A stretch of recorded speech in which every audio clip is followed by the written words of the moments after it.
We're not Greek scholars. We're not Hebrew scholars. You know, in fact, we're a bunch of nobodies. You know, and yet we can study the scriptures and we can learn about the ages, the eons. We can learn about all these words and sort things out, and we see what God's doing. And how is it that, like the seminary people, professors and people who spend their whole lives knowing, how come they don't see stuff like that? You know, and the real key is if we've been called out. And the called out is the ecclesia. The called out. We're the called out ones. And God calls us. He opens our eyes and He reels us out of all that stuff. Yes. And what Kevin's talking about. And He reels us out and away. And these institutions, religious institutions, churches, seminaries, and all this stuff, these are the seats of idolatry. And they can't see. And the reason they don't believe and the reason they don't see is because they can't see. In fact, in John chapter 12, amazing words. In fact, let's just go there. This will just be another separate little video for 5 minutes. John chapter 12 and verse 37. And now I'm going to be reading from the Concordant version in this, and it says, "And these things Jesus speaks, and coming away, He was hid from them.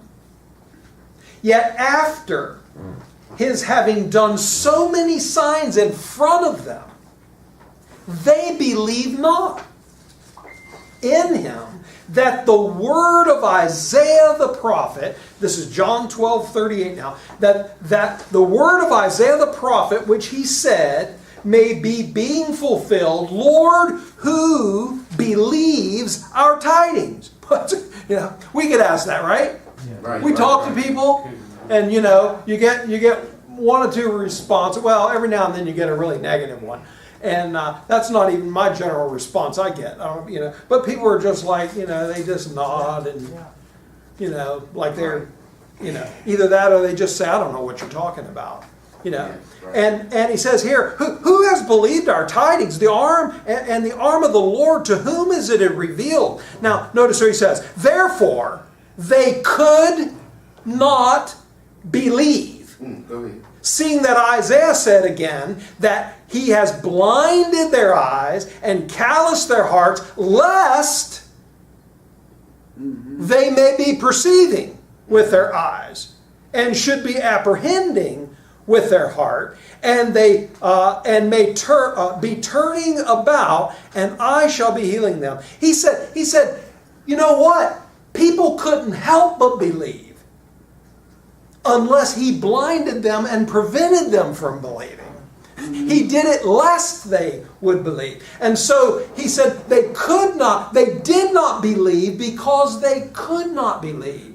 You know, so it's like this. You know, you're trying to show, I like to do it like this. You know, you say, look right here. See what it says? Yeah. It says that all in Adam die. Yeah. And all in Christ are going to be made alive. It says that all are condemned in Adam, and all are justified in Christ. See that right there? And here's what they did. I don't see it. I can't see that. And they're not lying. They just can't see it.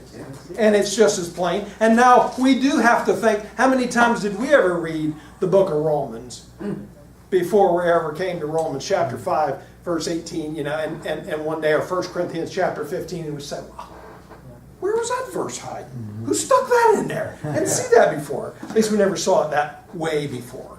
So God's the one who opens eyes. He's the one who closes eyes. Thank God one day all eyes will be open, all hearts will be open, every knee will bow, and every tongue will confess. And so, you know, being able to see, being the outcalled is just about service and preparation for God's future work.